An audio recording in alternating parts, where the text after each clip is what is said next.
1, 2, good. Ready to go, Brad? Good afternoon, everybody. Welcome out. Buffalo Wild Wings, want to thank them for having us down for Hardrocker Luncheon. Also, as we get our orders here, I want to remind you, if you can tip our great server, she's working hard. There's a lot of people she's trying to get to, so tip her at the end of the day. We've got a big program, a lot of things to get to. Big week this week with the Hardrocker football team on Saturday. But first, we'll start with the volleyball program. They went, their opening tournament went 2-2. I thought it was a good start for head coach Doug Tabbert. Welcome up, Hardrocker volleyball coach Doug Tabbert. Thank you.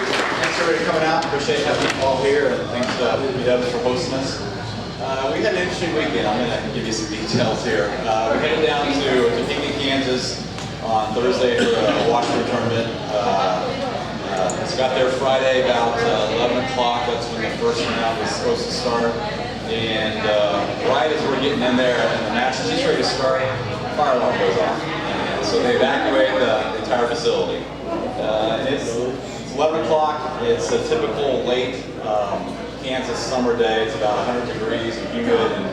And so we're all outside kind of sweating and waiting for the okay to go back in. And so they let us back in. And they make us go out again because they have to check the building. And so we wait for the emergency responders to come, and a couple fire trucks roll in, and so we're out there a while. And I think we're the only team that took a group selfie with a fire truck. Our team did that. And two of our staff members took a selfie with one of the firemen. And they were good pictures. I saw them. The fireman had a nice big smile on his face, so he seemed to be okay with it. So we got off to a delay with the tournament. Played our first match against Washburn. They're nationally ranked 15th right now in the country. Got off to a great start. We're up 18-10 in the first. Their coach is going nuts, and we're playing pretty well. And they're good. They've got a lot of things that they do well that kind of challenging for us. So they come back and eventually take the match. But it was a good start for us. First match, you never know what you're going to do and how you're going to play. And you're playing against a national ranked program with a lot of tradition. You just hope you compete. We competed really well at the beginning, and so it wasn't a bad start for us. The second match of the day was Pitt State, another MIAA team out of Kansas. So we started that match, and we're playing pretty well, and we won the first set. Second set, we're down 5-1 almost immediately, and come back and tie it at 5-all, and the fire alarm goes off again.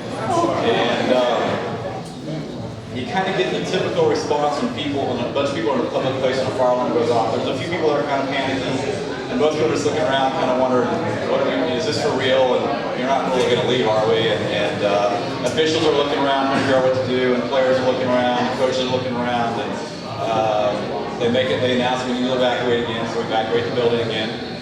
And we wait, and the fire trucks come rushing up again, and they do their thing, and we get back in. And then we eventually get to start the match up again. And we're playing along, and then a little half hour later, our alarm goes off again. And our kids are looking around thinking, we don't have to go outside, do we? This is the same old thing. And they make the announcement, yeah, everybody's got to evacuate again. So we evacuated the building. So if you're keeping score, that's 3 fire alarms and 4 evacuations on the same day.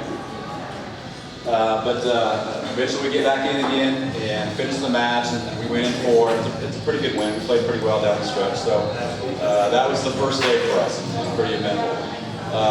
Second day we played Missouri Southern, first match of the morning. Got up to a pretty good start, played well, then kind of didn't play so well. Ended up beating them in 5. It was kind of an ugly match for the majority of it. And this is when you know you're not looking real good, is when your trainer, who is not a volleyball person, admits that. Liz is a great trainer, but she admits, I don't know much about volleyball, she's trying to learn. And when she says after the match, that was pretty ugly volleyball, wasn't it? Yeah, that's not a good sign, but it was pretty accurate. If somebody knows the game and they say that, you can deal with that, but when it's kind of a non-volleyball person says that, you know you weren't very good. But, we got the win, and that was good, and enjoyed that. And then our last match today was against Emporia State.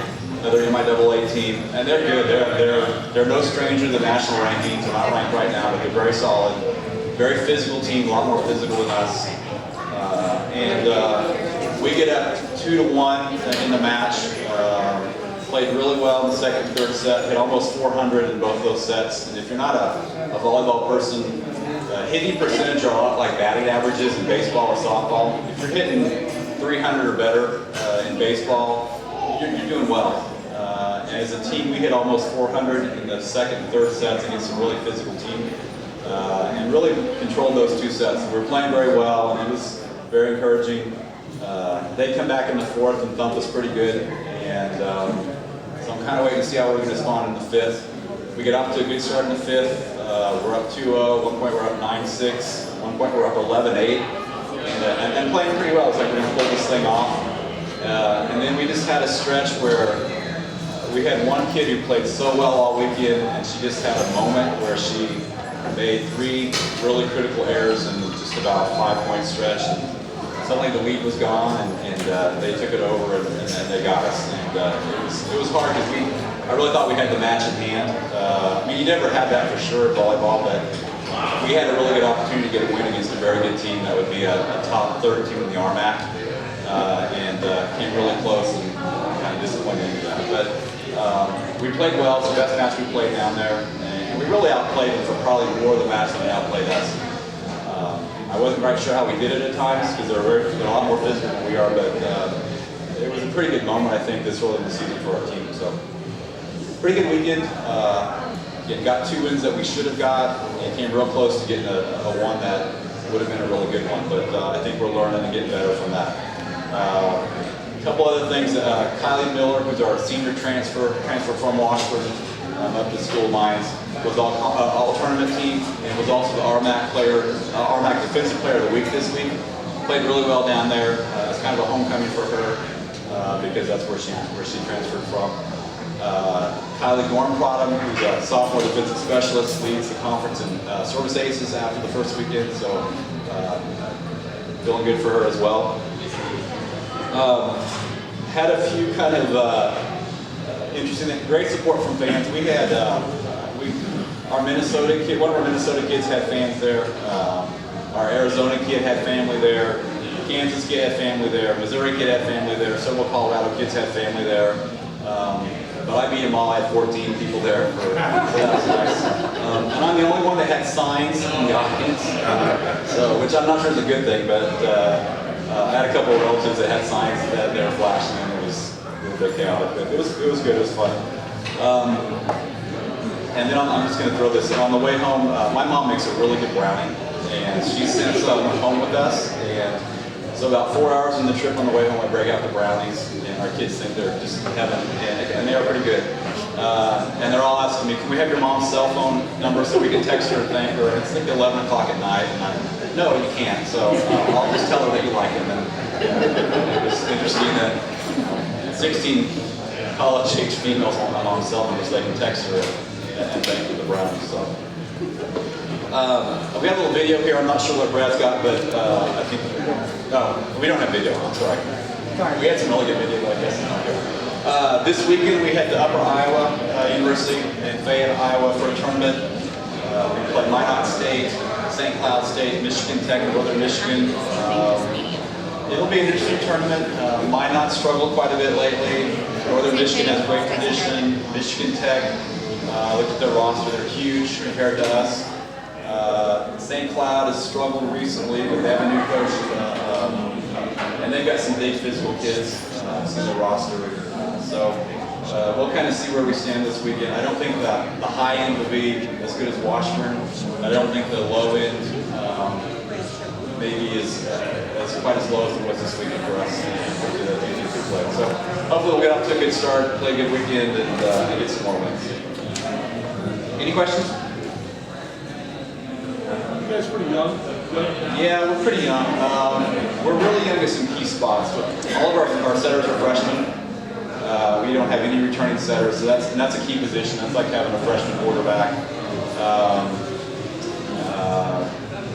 Do you think that played even let down being that good set? It may have. You never really know. I mean, volleyball, it's such a momentum sport with volleyball that one little thing can turn, and one mistake by one player can lead to 2 or 3 by that same kid if she doesn't handle the first one real well. And I think that's kind of what happened with her. And she's a younger player for us. We've got a few upperclassmen that are starting for us, and they're handling their end pretty well, I think. So, but yeah, having 3 freshman setters, that's always challenging because they're still trying to figure out where they are from day to day and what we're doing. So I think that helps. I mean, I think that's part of that. That's a challenge for us at times. Yeah, I agree. All right, thanks very much.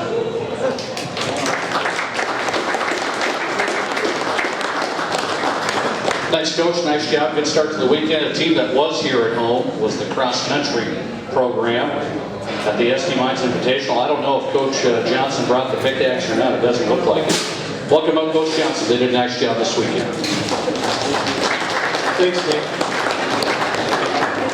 And of course, I brought the pickaxe.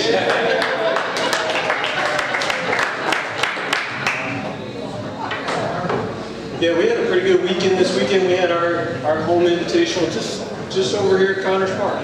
And had a great turnout from the crowd. We actually had a number of people who came up to me and said it was their first time ever at a cross-country meet, so that was kind of cool. We started off the day with the men racing.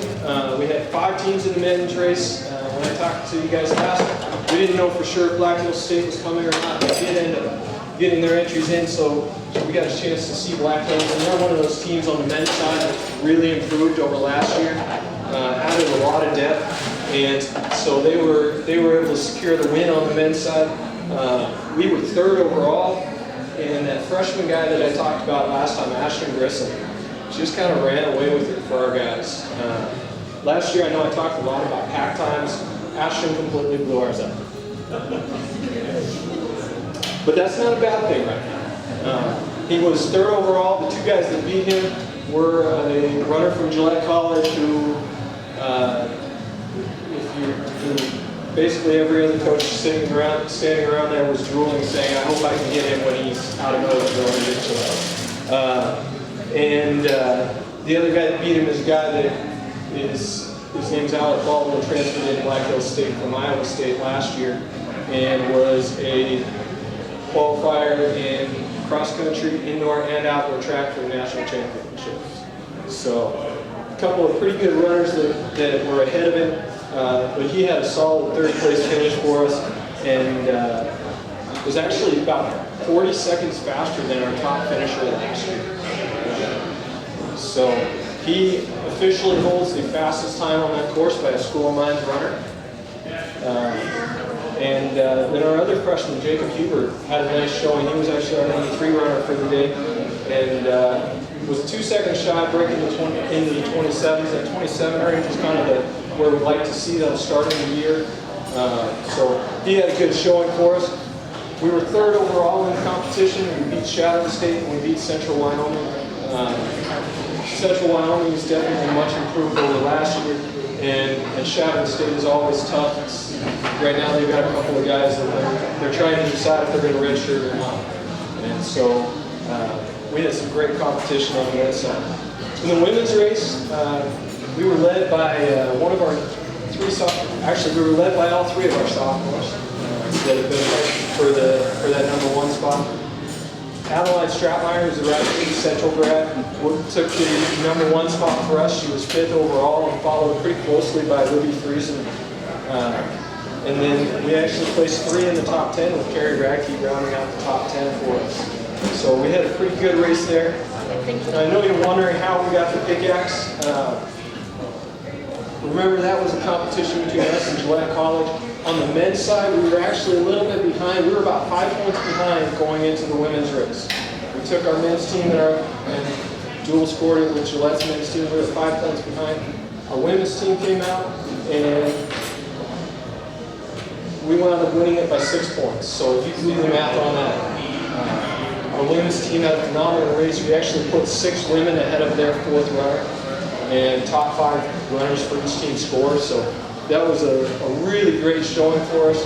And what was kind of the icing on the cake for us on the women's side was that for the first time in the 7 years that I've been here, we beat BH.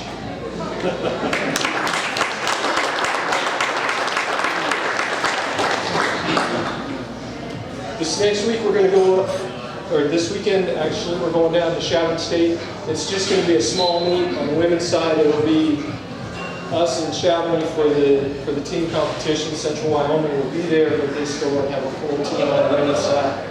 And then on the men's side, we get a rematch with Chatham. We only beat them by about 5 points this last time, so we're running a little bit short-handed, but we're going to try and do the same. We're going to try and repeat that, see if we can bring it back one more time. Any questions?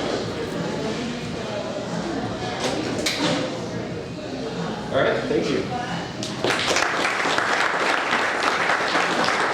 Thanks, Coach. Hardrocker soccer program. Next up, Jordan Kadlec, head coach of the soccer program, got off to a start on the road this past weekend. Welcome him up here, Coach Jordan Kadlec. Thank you all for coming. Over the weekend, we were in Des Moines, Iowa, where we played University of Illinois Springfield and Maryville University. Lost both those games 3-0.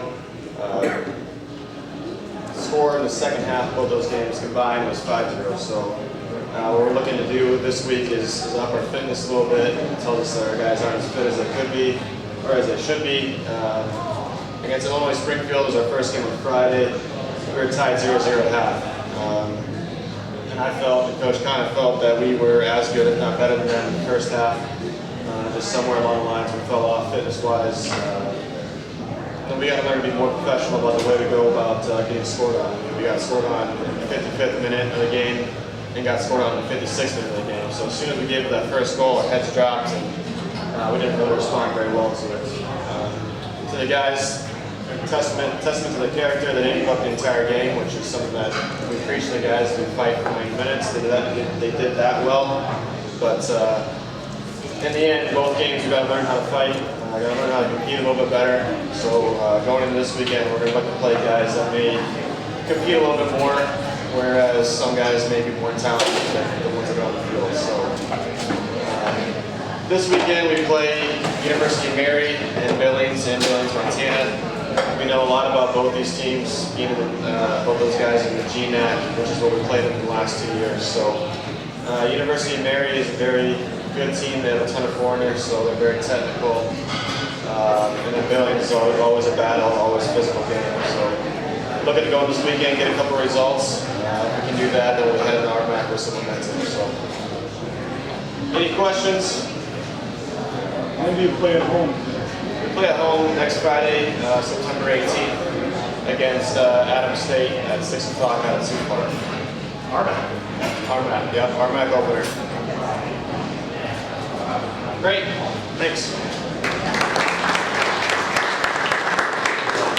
Before I invite up Coach Collins, I want to invite up Director of Student Activities and Leadership, Mike Keegan at the School of Mines. He's going to tell us about some interesting things the students are doing as we get ready for Saturday's football game.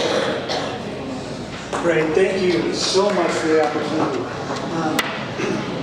As Nate said, I'm Mike Keegan, I'm the Director of Student Activities and Leadership Center at the School of Mines, where we work with the student organizations to kind of get some things going. This morning we had a great pep rally at 6 a.m. at O'Hara Stadium, and that was just kind of the kickoff for the events. With the big game coming on Saturday with Hardrockers versus Yellow Jackets, we're going to kick things off, the festivities off with tailgating starting at 4 o'clock. We're going to have tailgating for the South Dakota Mines, and then we're also going to have tailgating for Black Hill State students. That's going to be on the western edge of the parking lot. But we want you to know you're all welcome. Come on out and set up your own tailgates throughout the parking lot as well, or just join in with the South Dakota Mines. During the game, we've got a lot of fun activities planned during the timeouts. We're going to have some student versus student activities, so we keep the momentum going as we're winning the football game. We want to win all those minute-to-win-it challenges. We're going to have some things going on between Sting and Grubby. And then we're also going to have a competition between President Wilson and President Jackson from the Black Hills State. In addition to that, we're going to have we're going to have a soccer match during halftime. Excuse me, it's a bubble soccer match. And if you're not familiar with what that is, you got to stick around during halftime so that you can check it out. And trust me, you will not be disappointed. You probably shouldn't hold it. If you have to go to the bathroom, you should go before halftime because it's going to be a lot of fun. It's going to be a funny experience. All right. And so, yeah, we're going to have lots of different things going on during the game that'll keep the action going, keep things moving. We're going to have the go-to-bank kick for cash, as well as a scholarship announcement. This year at the tailgate party, we're bringing in a bunch of accepted prospective students, and there's going to be a scholarship that is drawn from a drawing, and President Wilson's going to award that during halftime as well. So lots of stuff going on to keep everybody engaged and active when we have to take a little time. Are there any questions? Game time? Game time is 6 o'clock. Kickoff is actually 6:04. 6:04 for ESPN 3. The pep rally was 6 a.m. this morning. Not my idea. Not my idea. That man over there. Entice the students with some free breakfast and a chance to be on live TV, and they jump at it. We had a great show. I was really surprised. Thank you.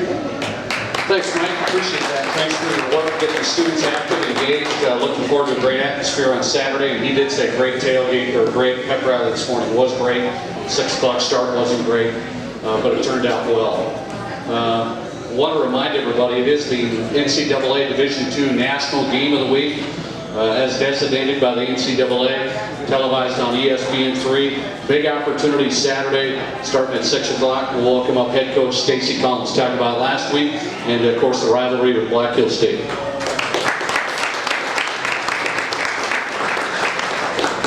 Thanks, Nate. Thanks everybody for coming out. Talk about the Colorado Mines game. Obviously, the biggest issue we've had with Colorado Mines, and we did the exact same thing this Saturday, which is pretty frustrating from my end, is you can't play from behind. They're a very, very talented offensive group. If you look at the first quarter, they had 11 and a half minutes of time of possession. They were 5 of 6 on their third and fourth downs. We did have a fourth down stop to start the game. Now on the flip side, we had 2.5 minutes of time of possession. We were 0-3 on third downs. Went for a fake on fourth down and had an opportunity to that and dropped the ball. So when you're playing against a highly ranked team, a very, very skilled offensive team, and they're sound on defense also, you can't make those mistakes. So give them credit. They play pitch and catch very, very well. That quarterback is special, does a nice job. They had a tight end, and we put 5 guys on. I just don't think any of us covered him that day. He just kept going. So in the future, we got to find a way to slow that team down, but that's a talented football team. Certainly some things we've got to fix, and we've worked on that all week long. And some positives. Our players of the week, guys that stood out offensively. Sam Cowan, and you don't see it a lot. He's a left tackle, and I thought he did a great job. For us, he graded out over 90% against a very good defensive front. Defensively, Christian Chavez, he's a nose tackle for us. And again, another guy people don't get a chance to see, but I thought he was dominant inside. Part of the reason that they couldn't run the ball consistently on that piece. Our scout team players of the week, Bryce Dobbs is a quarterback from Arizona, did a tremendous job for us on that side. And then Jake March, who's an outside linebacker for us from Washington. We also have a rocker of the week. That's a guy who kind of, does a lot of different things for us and stands out, the pickaxe player. And that was Jake Sullivan. If you had a chance to watch Jake on Saturday, he did a lot of things. He was a returner for us, almost broke a kickoff return there at one point. Punt return for us, played some receiver, and when Trent went out, came in and I thought played really well at the quarterback position. So we put Colorado Mines behind us several days ago, started working on this game. This is a huge football game that goes without being said. Anytime it's one of the longest rivalries in all of college football, the longest in Division II football, and it's going to be nationally televised. And certainly everybody's up for it. Black Hills State, they played Idaho State week 1, which Idaho State's a good football team. They're nationally ranked 1AA FCS level, and so I don't know, it's a real good measure to watch that game on that piece, but we know we will get their best. They'll be a physical football team. They got some weapons on offense. They're physical up front on defense, and their secondary runs around real well. So we need to play our best football on Saturday night and bring the home state trophy back home. What questions can I answer for you about the Colorado Mines game or the BH game? Trent's fine. Yeah, Trent's fine. Interesting, you know, I mean, obviously very scary. We're probably fortunate with what happened. Anytime a guy gets carted off, that's not a positive, I promise you that. But you know, he got speared right in the stomach, and the positive piece was there's no bones. You know, it wasn't hitting the head. It was a contusion to the abdomen, and so he's practiced the last couple days, and he's ready to roll. So.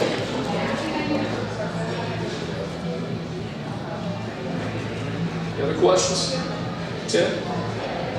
What strengths Blacknose have? Yeah, you know, they've got a very good running back. They're returning kid that played a lot for them. I think they're talented receiver. Good chunk of their offensive line back. They're physical up front with the offensive line, big and physical. Defensively, you know, they changed coordinators both on offense and defense. Defensively, you know, they're physical front. And their back end runs around well. They're solid on that. So it's a solid automatic football team when you watch them on tape.